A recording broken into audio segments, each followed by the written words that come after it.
Welcome back to the FFP. Today we're going to be doing a 12-team half PPR 13-round snake draft. And for me, I think it's going to be just a bit of maybe an ADP check mock draft. I guess that's what I'm going to call it. And the reason for that being, when we do mock drafts, I know you guys know this, but I'm going to say it anyways. We're not mock drafting to get the best team. We're mock drafting to experiment. We're mock drafting to learn, try some stuff out, and really see what you can do and what's going to be available for you there based on the rounds.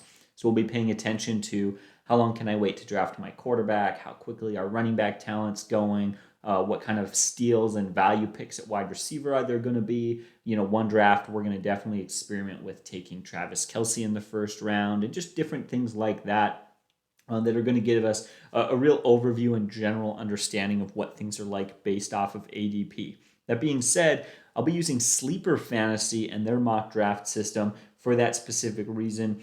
Because they have their ADP. They've got a very nice draft layout site, but if you guys would like us to use some other mock drafting tools, we can definitely do that. But again, we're just going to stick with this one for now, and hopefully we'll be doing one mock draft a week. I'd love to do that. Of course, we've got to do an auction draft and a PPR draft, and maybe even throw in a keeper league draft or a dynasty, and standard, just all over the place. We want to try everything out and just get a feel for where these players are going and everything like that. And I think this is one of the most underrated things in fantasy because when you mock draft, you get more comfortable and you go into your draft with a much better understanding, and I think it gives you a huge advantage.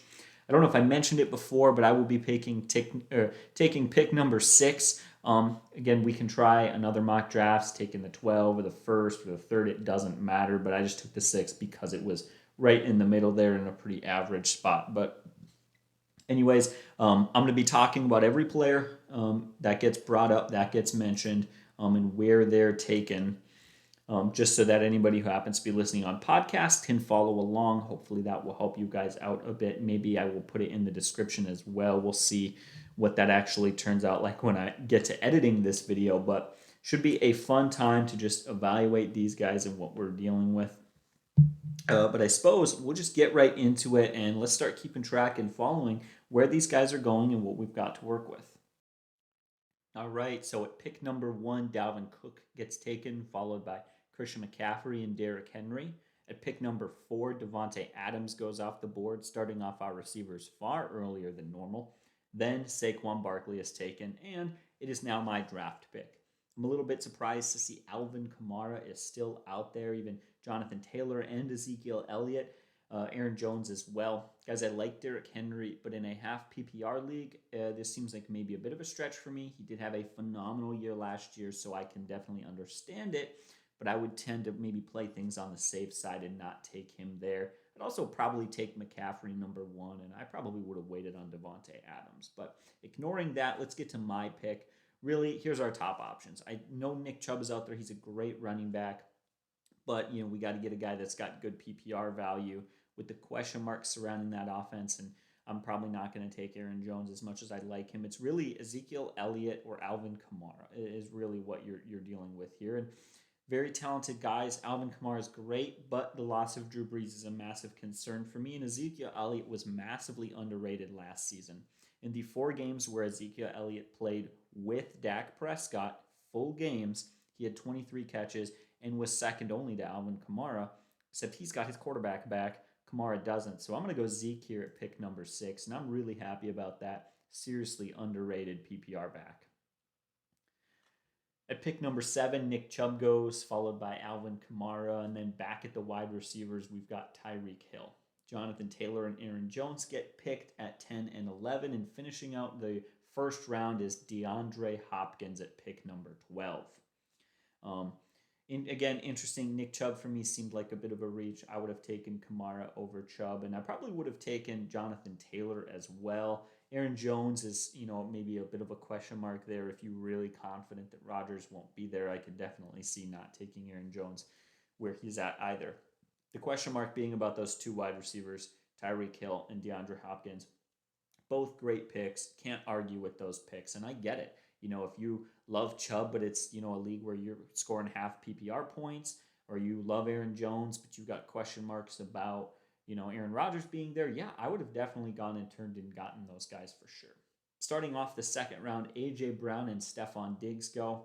Then Cam Akers. Seems like a very early pick for Cam Akers. Very interesting to see that. And then DK Metcalf at pick number 4 in the second round. Pick number 5 in the second round goes Travis Kelce, and this is right where Kelce typically goes at the beginning of the second round. So we're going to see this as we continue to do more drafts throughout the season. You're going to have to take him at the start of the second round, and don't risk it. Don't wait for him to fall to the second or to the third or late in the second. Finally, Antonio Gibson goes at pick number 6 in the second round, and now it is my turn. We have got our running backs set, or at least one running back, but we don't have any wide receiver or anything else. So what are we looking at here? Some huge talented wide receivers. There's almost too many. Calvin Ridley, Justin Jefferson, Keenan Allen, Allen Robinson, Terry McLaurin, Chris Godwin. I mean, there's just so many guys. I didn't even mention like Amari Cooper. Man, the list goes on. I'm not going to worry about that. George Kittle is out there. There's some, question marks and concerns about, his quarterback. So maybe we go back to running back. We've got Austin Eckler, Joe Mixon, DeAndre Swift. There's a few guys out there. I like Miles Sanders, but I don't trust the offense. Clyde Edwards, I think, is a bit underrated, but doesn't have quite the upside. This is a tough pick to be at. It really is, because there is a lot of talent out there, but there's no one that separates themselves. So for me, I want to lean towards a running back. I really do. If I didn't, I would go to a tight end, but I don't know if maybe George Kittle is the right pick. And because this is our first mock draft of the year, and I'm not mock drafting to have a perfect roster, I'm mock drafting to evaluate where talent is going, I'm going to play it safe, and I'm going to take a running back. And I know that's not exciting for you guys, but I'm going to go Clyde Edwards. I think he's a bit underrated. He's in a very high-powered offense, and running backs typically get better in the passing game as they continue in their career. I like Austin Eckler, but he's never been getting it done on the ground, and his production slowed a little bit in the passing game with Justin Herbert. Not to say that will continue, but wasn't quite as great as it has been. Following my pick, Justin Jefferson goes, then George Kittle and Joe Mixon. The second round ends with Allen Robinson. So now we start off in the third round. Calvin Ridley goes, followed by DeAndre Swift, J.K. Dobbins, and we're back for 2 receivers, Keenan Allen and Mike Evans. This is an interesting spot. Again, I'm not going to be, of course, looking at a running back at this point. It's really about getting a wide receiver, and there's a lot of guys out there, a lot of very talented options. If you want to get a tight end at this point, this is your last shot, really. I mean, Darren Waller is the only other dependable guy, in my opinion. I love Mark Andrews, but I think last year kind of scared me off quite a bit. However, there's still some talent down there. Robert Tonyan, if you think he can repeat the touchdowns, if Aaron Rodgers comes back. Dallas Goedert, I think he'll fall to the third round. So we're going to go to a wide receiver, and for me, it's an easy pick. It's got to be Chris Godwin. He's got a good quarterback. He's phenomenally talented, and there are no question marks. Michael Thomas has lost his quarterback. He was banged up last year, and there's just so many things going on there with so many of these guys. Julio Jones, where will he end up? As of right now, it looks like Tennessee, but there's no guarantees. I think I got to go Godwin, almost certainly. Right after I picked Godwin, Michael Thomas went, followed by our first quarterback in Pat Mahomes. You're going to see that third, fourth round quarterbacks are going to start to go. That's too early for me anyways. I'm not going to make a pick at QB there. Followed by Miles Sanders. I like Sanders, but that offense scares me. And then Julio Jones and Najee Harris. That's an interesting pick. They've got Aaron Jones and Najee Harris now with Chris Carson and Diggs. So that team number 11 there, that auto pick team is kind of interesting. Followed by Terry McLaurin and Robert Woods. Not so sure how accurate this drafting system is, because I've used it a few times, and it seemed very accurate before, but this Team 12 does have 4 wide receivers now, so that's a little interesting. And then they wrap back around for Chris Carson as the second pick in the 4th round. Adam Thielen, followed by CeeDee Lamb, then David Montgomery and Darren Waller. That is really disappointing for me that David Montgomery didn't quite fall to me. He's a really talented back, and even in this scoring, I think he deserves to be there, and I would really love to have him.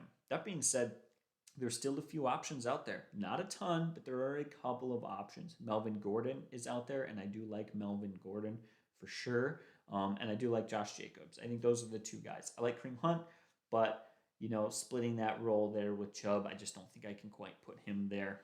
So I think right now those are the two guys I'm leaning towards, either Gordon or Jacobs. I'm going to say Jacobs, but let's hop back to the wide receivers and see if there's a guy that we cannot afford to pass up.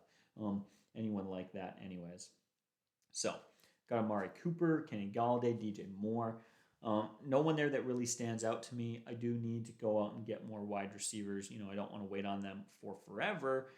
But it is difficult looking at this list here, seeing that there's no one in particular that I just love and have to have. And that certainly makes me wonder about that. But I think I'm going to go wide receiver. And that's just because I see none of these guys might not separate themselves a ton.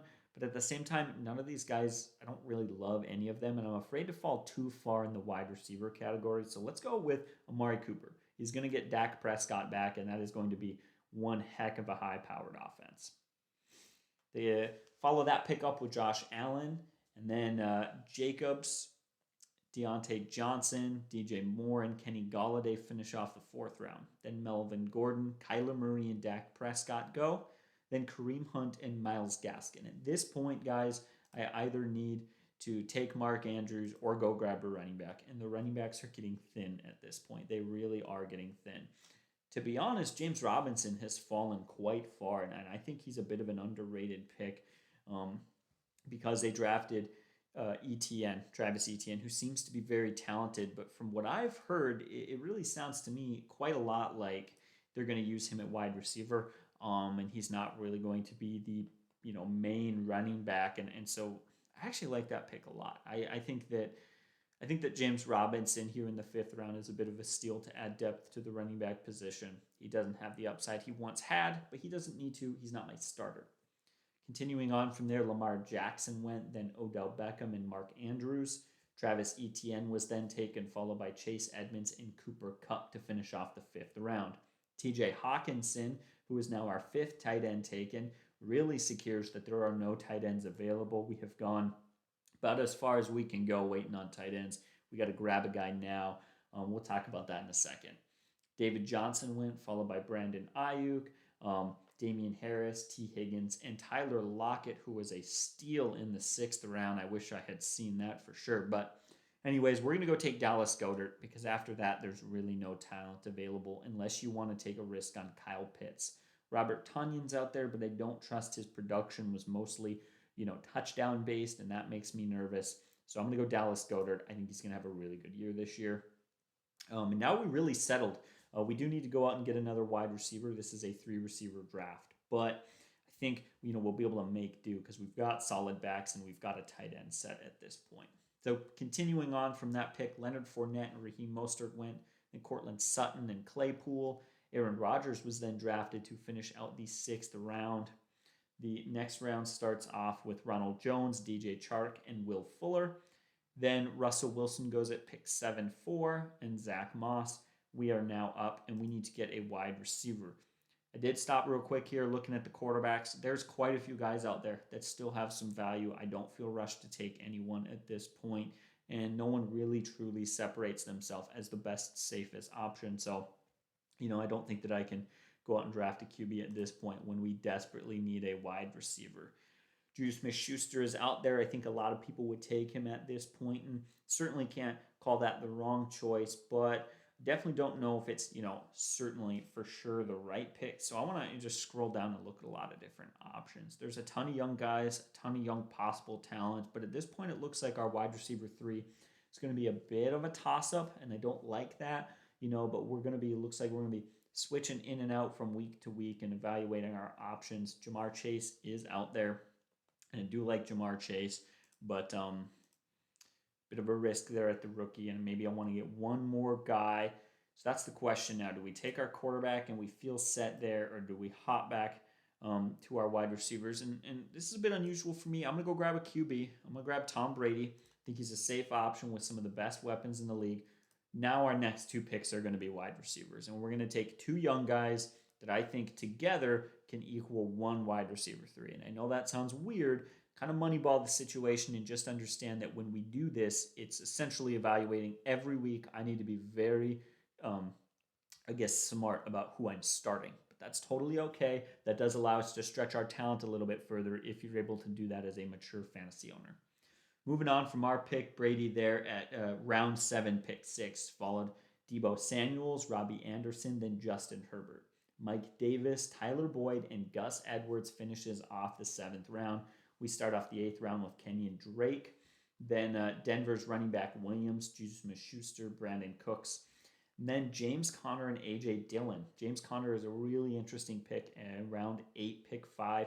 That's a bit of a steal there. It really is. I think that he's a bit of an underrated guy. He has the chance, especially with an injury to Chase Edmonds, to be a phenomenal back there fantasy-wise, even if he isn't quite producing to that standard. Now, in this league, it looks like they evaluate Robert Tonyan as both a receiver and a tight end. That is a tempting pick as it adds a lot of depth to our tight end position. Not necessarily going to make it because I don't know if when the season comes it's going to look that way. Jamar Chase is out there, and that's exactly what I talked about. He's still here, and I felt like he would fall. Sure enough, he did. That's a tempting pick to want to put him there. I think he could have a lot of value for sure. So that's probably what I'm going to do. But as always, do your due diligence. Scroll down, keep looking, check for more guys. Sure enough, I don't see anyone else that I really like. So there we go. We got Jamar Chase. That's a very exciting pick. Next up, we got a couple of people who are scrambling for tight ends now and not getting guys that they think are studs, but, finishing off round 8, Noah Fant and then Kyle Pitts. And then just a couple of picks later, Logan Thomas goes to finish off the 8th round right after Tony Pollard and Curtis Samuel were taken.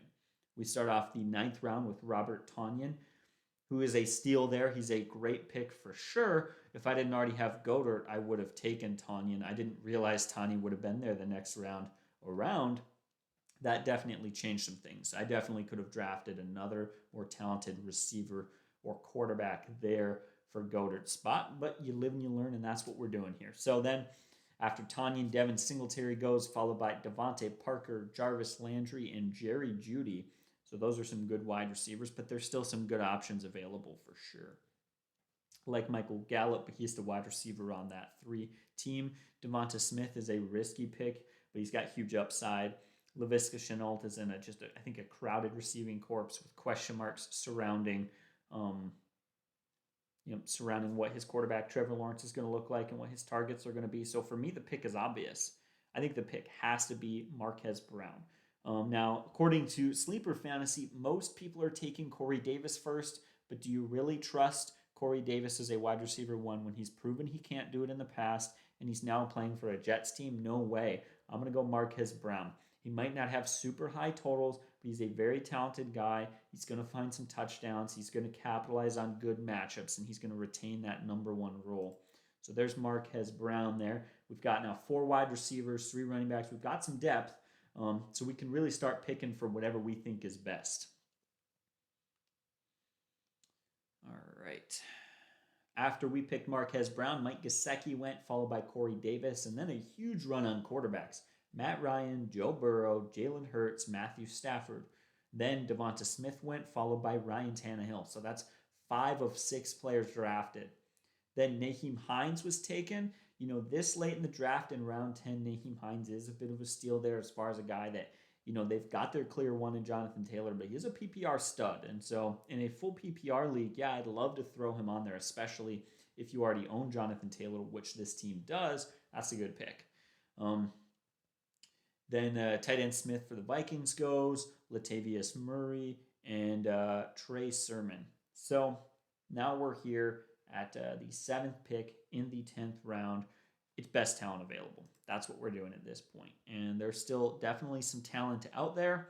Not maybe as much as we'd like, but, let's start looking for some guys here. Evan Ingram is still out there, which I find very funny. If you wanted to get Jalen Waddle, I think he's very talented, but I don't want him simply off of the fact that I don't trust his quarterback. I want to go to the running backs and just see if there's any more options. Tariq Cohen is an interesting guy, because he steals a lot from David Montgomery. He's got some value. He's never going to be the stud or the guy, but he definitely offers something there for sure. It's just so funny to see how thin the running back position is. There's so many receivers that I trust and so many guys that I will, maybe take a chance on, but really nothing at running backs at this point. Continuing to scroll down the running backs makes me think maybe we just go snag one more wide receiver that we like and just settle for someone else. And I'm actually going to go Michael Pittman. I think he's going to develop a little bit more. I think he's going to continue to get better, and with a quarterback in Carson Wentz, who I think could capitalize on him. This is a bit of a risky pick, but I think it's worth it. So let's go Michael Pittman there. We have now shored up our wide receivers, which aren't great, but I think are pretty darn good. All right, after we picked Pittman, Laviska Shenault, and Johnny Smith went, followed by Tariq Cohen and Jamal Williams. Michael Gallup and Darrell Henderson then went to finish off the 10th round and start the 11th. There's then Evan Ingram and Hunter Henry. Then Mike Williams goes and Philip Lindsay, and we are back up again. Now, we can start looking at kickers and defenses. This is a great time to do this because I don't see a running back that I love. In fact, honestly, I don't really see a running back that I want, period. And I know that's, maybe sounds harsh to some of these guys. You might try to find some talent there, but to be honest, I'm just going to wait. And I know that sounds crazy, but that's why I drafted those 3 backs. That's why we took James Robinson as our safe depth guy. And I'm going to go look at defenses. I'm going to look at kickers. Who can we get that we can trust from week to week that's going to, offer a lot of value to our team.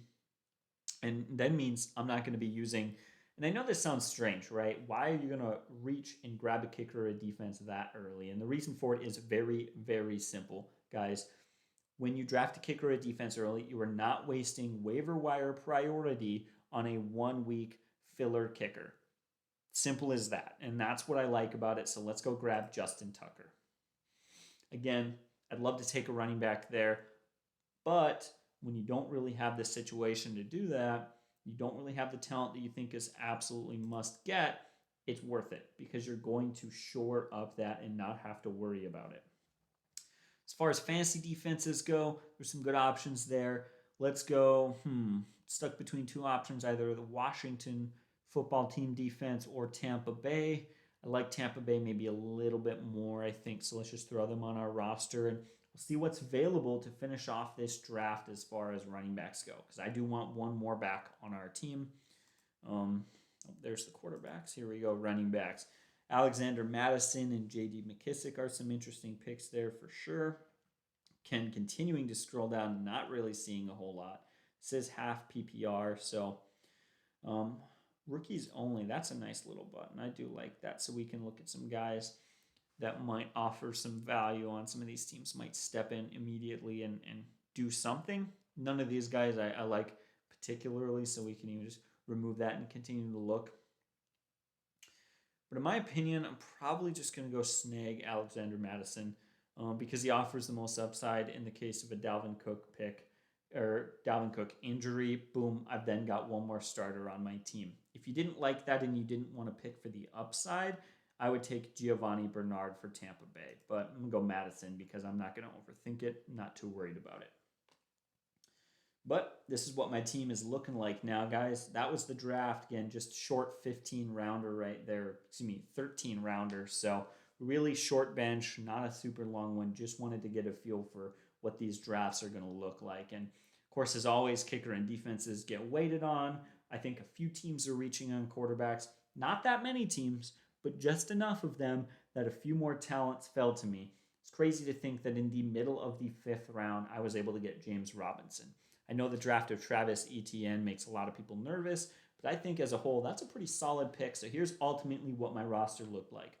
Tom Brady at quarterback, Ezekiel Elliott and Clyde Edwards-Helaire at running back, followed by Chris Godwin, Amari Cooper, and Jamar Chase. Now, I will say that we'll talk about the receivers in a second, but not as strong as I'd like there. A little bit of a risk in Jamar Chase. Our tight end is Dallas Goedert with Tucker at kicker in the Tampa Bay's defense. Then our bench is James Robinson, who I think is going to finish as a top 24 fantasy back.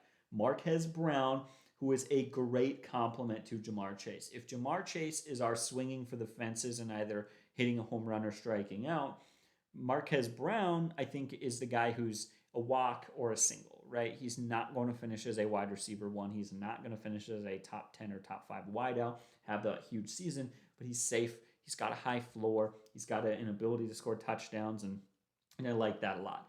Then we took Michael Pittman, again, just purely talent-based, huge upside. Sure, there's a chance he stinks at the start of the season and I drop him. But again, when you're this late in the draft, round 12, I'm going to start taking some shots, and I'm going purely for upside at that point. Then we wrap back around. I just wanted to get some running backs on there. This was maybe not the most running backs heavy draft I've ever done. So we just threw Alexander Mattison, very talented guy. In the case of any injury to Dalvin Cook, Mattison will be an absolute stud. So that's what my team looks like. We can actually close this out and look at the draft as a whole. There were some interesting teams out there.